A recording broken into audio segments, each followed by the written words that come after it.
sir. Hello, is this Jarrett, the Monkey God Brooks? Yes, sir. Is this Christian? Yes, Mr. Brooks. I'm sorry for, bugging. I'm sorry for basically messaging you constantly between Facebook and Twitter over the last few days. I was wanting to try and get this interview done with you because I know that you have to go to Japan in a few days just to, get prepared, get acclimated, and fight Haruo Ochi inside the RIZIN ring. Yes, sir. It isn't a big deal, man. I just got done working out, so, I'm always putting time in for people wanting interviews and stuff like that. You're actually my first interview outside of the UFC, so thank you, Christian. You're welcome, Mr. Brooks. Now, I got a few questions to ask, but first of all, the main question I want to ask is, what got you into MMA? I know that you're 26 years old, so you're no older than me by about a good 6 or so months. So I just have to ask, growing up in Warsaw, Indiana, what got you into mixed martial arts? It was mostly just watching it. I was born the same year the UFC came out. Mm-hmm.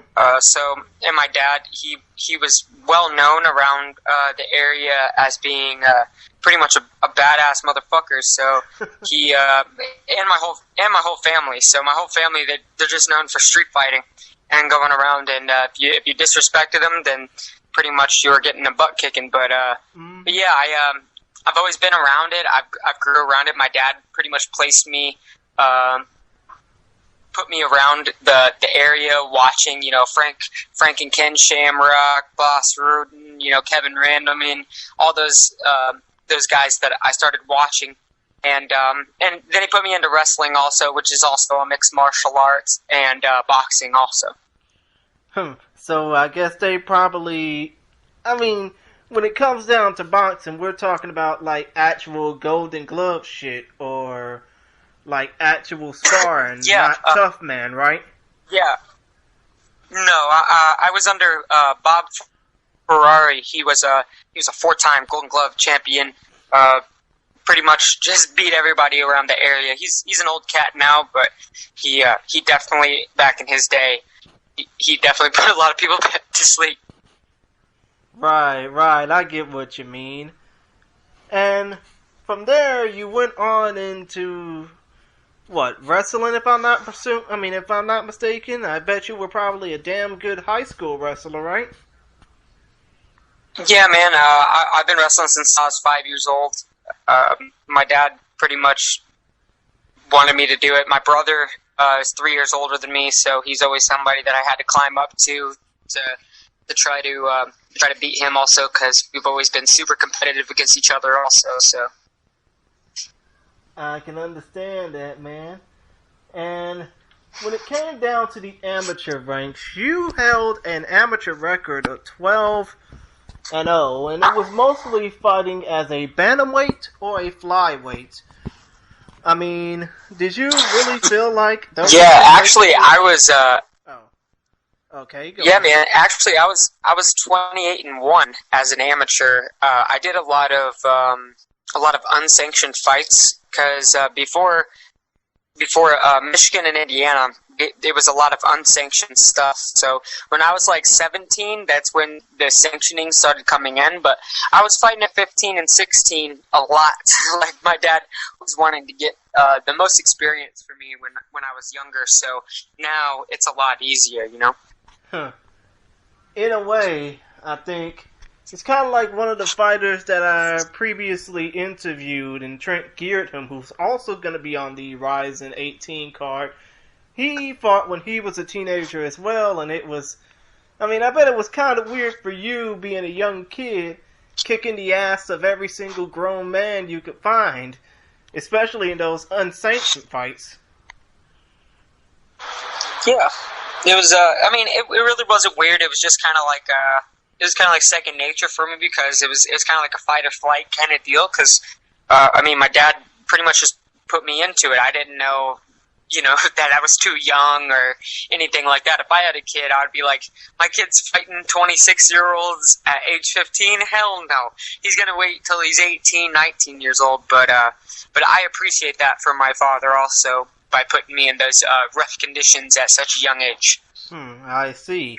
And when it came down to the amateur ranks and the way how they kept up the records, because I know I talked to Alicia Zapatella about this, and it was weird when the Midwestern states basically just sanctioned all these amateur fights because you never know who you're fighting. But was it basically weird to fight under sanctions after all this time fighting unsanctioned fights? I don't know, man. It was kind of like something I grew into. So, not really, to be honest. Except for the elbows, you couldn't elbow after that. Mm-hmm. So when it was unsanctioned, I could elbow as an amateur. But no, it was. Besides the elbows, it wasn't too much. I mean, besides you could fight somebody and like you could go to a fight and you weren't planning on fighting, and then the guy backed out, and they'd be like, okay, put Jared in here to fight this guy. So that's pretty much the difference between unsanctioned and sanctioned fights. Mm-hmm. And now, going up to your professional career, I know that you fought mostly as a flyweight. Obviously, you fought 4 times in the UFC as a flyweight. And you have two first round finishes as a bantamweight. But your preferred division of choice is the division where you have the latest amount of time in, and that's strawweight, where you have 2 second round finishes, both against Japanese opponents, Junji Salomalu Ito and the Requiem Jun Nakamura. I mean, do you feel that strawweight is not only your preferred? Do you feel that strawweight is not only your preferred weight choice, but do you feel that, with you fighting in that weight class, more lighter weight Americans, especially those that are scrawny, built like yardsticks, can actually fight? I personally don't like fighting at strawweight just because it doesn't really do too much for me outside of Japan. In Japan, they love little fast things. They like the little stuff. Mm-hmm. So that's literally their culture. They like the little. If it's tiny, they love it. But I'm somebody that wants to push my name and my record at higher weights. I want to be pushing 120. That's why I even took this fight at 115, so I could get up to 125 and fight people like Kyoji Horiguchi. And because, dude, I'm the best flyweight in the world, bar none. At strawweight, there's no question I'm gonna go out and destroy this Haruo Ochi guy. He's good. Don't get me wrong. He's somebody that knocked out the number 1 guy in the world at 115. But also, we're talking 115. I'm gonna go out and stomp this guy out, and then 125 comes around. Hopefully, they have a Grand Prix, or even at 130. I'm way faster. I'm way stronger, and you can look at me and from the outside perspective he can make 115. He's a small 125 pounder. He can get his ass kicked by somebody like Manuel Cape or somebody like that. But until you feel me, until you actually train with me and feel my strength and my power, then you'll be like, okay, I understand where he's coming from now. You know what I'm saying? And you got somebody like Davison Figueiredo. He's I'm just using that as a platform a little bit, but he's the person probably with the next title shot after he fights Tim Elliott. Mm-hmm. And I thought I beat Davison Figueiredo. And when it comes down to Kyoji Horiguchi and stuff like that, he's an amazing striker, amazing mixed martial artist. But at the end of the day, I think that when you watch me walk out in RIZIN, you're gonna realize that the Japanese people are gonna love me. They're gonna want me to fight the best of the best in RIZIN, even if it's Bob fucking Sapp. I'm gonna come out there and beat everybody. and try to be the most entertaining fighter and the most powerful and speedy fighter that you've ever seen step into that ring. And, it's crazy that you said that you would take on a gargantuan task like Bob Sapp, because, of course, everybody can beat that motherfucker. But still, I know that you said that once upon a time, one of your idols growing up was Tyrone Muggsy Bogues, the legendary professional basketball player who stood in at, 5'3"? 5'3". Yep, Mm-hmm. my size. Mm-hmm. And, to be quite honest, I know that you used to play basketball as well, but do you feel that when it comes down between the differences of obviously basketball and combat sports, there's really, it's like comparing apples to oranges, but do you feel that the speed and intensity of basketball has helped you in your combat sports journey? Yeah, man. We used to have a chain net right outside of our house, and I used to literally try to be Muggsy Bogues. I used to try to be, the best of the best. I used to think I was Kobe Bryant. I used to think I was, MJ, all these people. And I used to play myself. I used to be so bored. I had ADHD really bad. You know what I'm saying? So I wanted to go out and improve. I always had something to prove. They can call it little man syndrome, Stockholm syndrome, whatever. But that's one thing that has helped me throughout my whole career is knowing that I'm small, but inside my head, I'm bigger than these guys. And if you see me, I can lift probably just as much as a 240-pound man at 115 pounds right now. Wow. So there's not a big difference. It's a mentality, man. These guys don't see it, and in 5 years, I'm telling you, you're going to see me, and I'm going to be one of the biggest combat sports athletes of all time, because I'm going to go from 115 to 125 to 135, and I'm going to sweep a lot of people out of the game, and they're never going to want to fight again because they get beat by the littler guy. Nobody wants to get beat by the little guy. You know what I'm saying? Yeah, no so, shit. So I'm gonna come in, and I've made huge, drastic changes in my camps. And I'm not gonna put that out there for myself, but there were bad habits. You know what I'm saying? I used to have a lot of bad habits, even in the UFC. When I was in the UFC, I was succumbing to some bad habits. I'm not succumbing to those anymore, and I feel 3 times as much as the athlete that I used to be. So. Mm-hmm. And you know what? That kind of reminds me about your UFC tenure. You went 2-2 overall. You got wins over. I'm not basically trying to. Eric Shelton and Eric Shelton and Roberto Sanchez. Yeah, Showtime Shelton and Roberto Little Fury Sanchez, a guy who I know a little bit from the Houston scene of Legacy FC, but. When it came down to that 2-2 tenure, that 4-fight run inside the octagon, did you really feel that there was some type of a flyweight purge going on after the UFC traded away Demetrius Mighty Mouse Johnson to get back Ben Askren? No, I think that they wanted to restart the flyweight division because they had so many tough guys that already got beat by Demetrius, and those guys and if those guys did well, then they're still going to be at that standpoint of, oh, they still got beat by Demetrius. They still aren't as good as Demetrius. So they cut the guys that could beat the guys that are in the UFC now at 125, but they're making the weakest guys in the world come in at 125 and make them look really, really good, so then they can bring in some killers and beat those guys. Be like, oh, well, this guy just went and beat Matt Schnell. This guy just went and beat, and nothing against Matt. I love Matt. Matt's one of my best friends, but, he's going on a tear, and he wasn't going on a tear when all of those really, really tough guys were in the UFC. Or, in a case to a guy that you've lost to, a guy like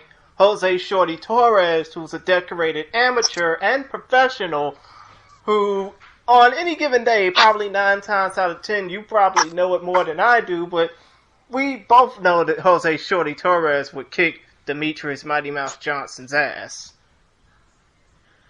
Well, I would kick both of their asses at the same time and fuck Jose Torres.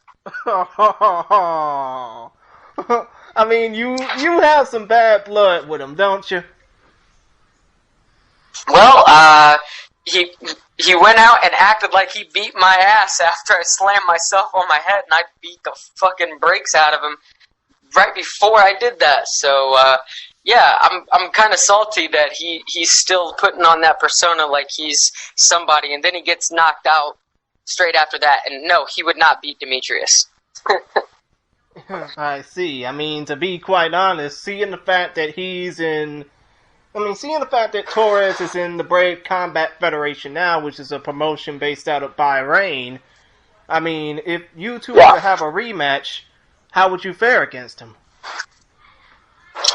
I think it'd be rough for him, man. I have a lot of things that I've changed in my camp. A lot of time. Well, haven't fought in almost a year, so I've had a lot of time to find myself as a fighter and a man.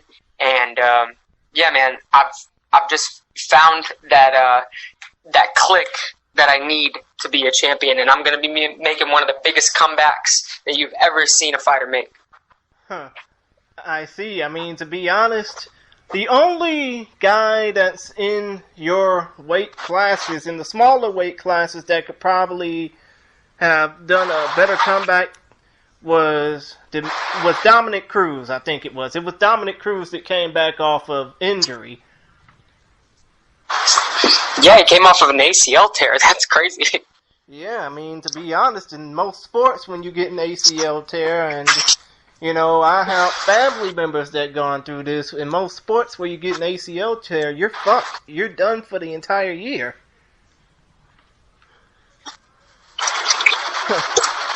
Well, it's just not a physical thing, man. It's a mental thing. Just imagine, you know, you're a tiger and you're hunting every day, and then somebody cuts your leg off.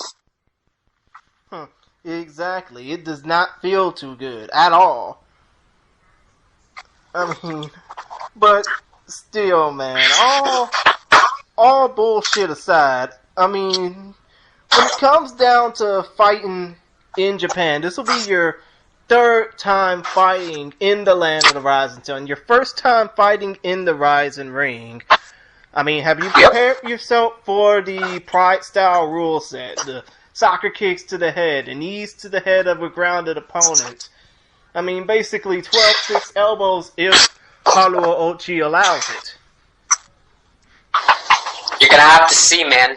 You're definitely gonna have to see it, because it's gonna be a very, very entertaining fight on my part. I don't know what he's bringing to the table, but I know what I'm bringing to the table, and you're gonna have to see that August 18th. I'm done talking about the fight. Okay. I mean, one more thing I want to ask, and I know that you're gonna probably act the fucking fool if I ask about this fight again, but if you weren't fighting, let's just say if you weren't focused on combat sports right now, or athletics in general, what would be your fallback plan? What would be your plan B?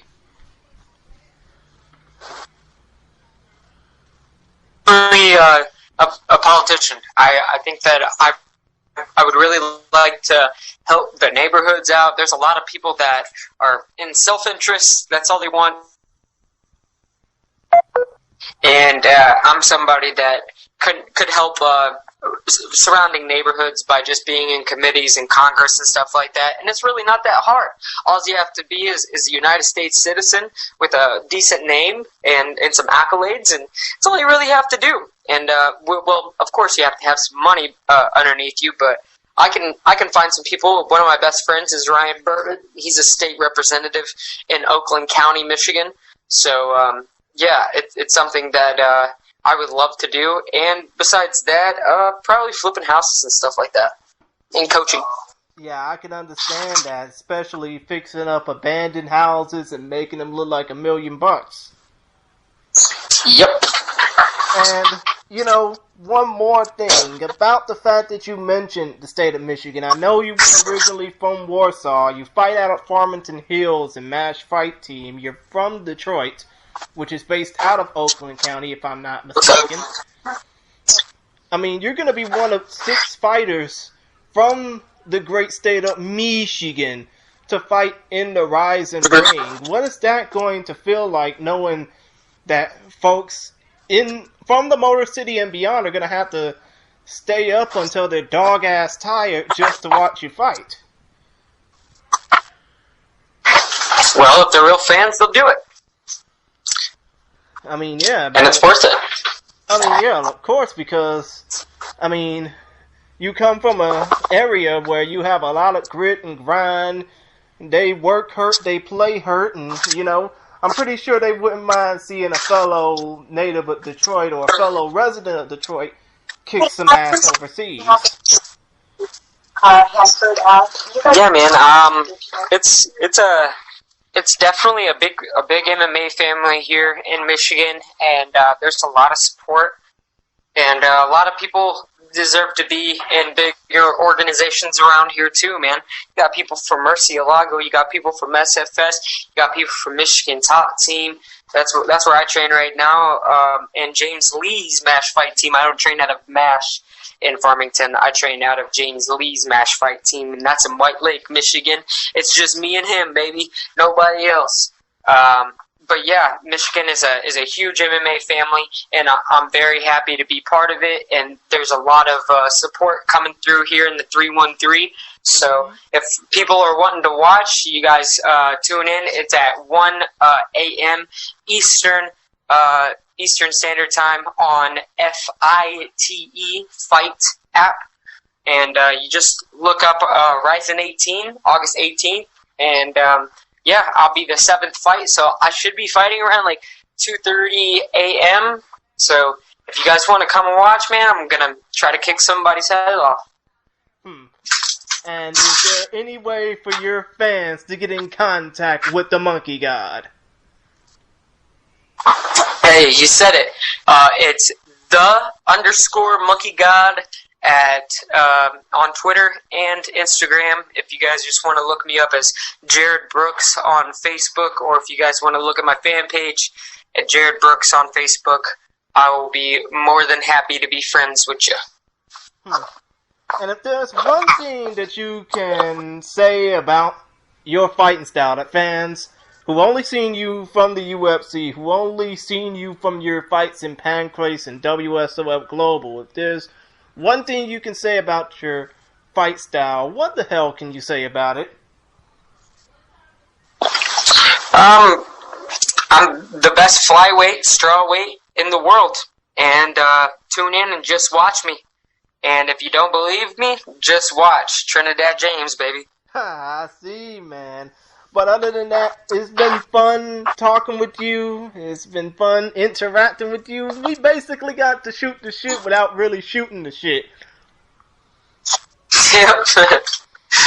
But yeah, it's been great talking to you, Christian. It's been fun, Mr. Brooks. But other than that, I wish you nothing but peace and, travel and grace. And I hope that you bring back a win to the 313 by the end of next weekend. Thank you very much, Christian. You have a great night, and you have a blessed day. Hey, no problem, man. I always try and stay humble and stay blessed, man. It's been fun talking with you, and hey, hopefully, if we can get you on for if I can get you on for a post-fight interview, if you do well after this fight, that'll be fun. Hey, I'll be talking to you right after, my man. Okay, man. It's been fun talking with you. Alright, brother. You have a good one. You too. Later, Monkey God. Alright. Peace, Christian.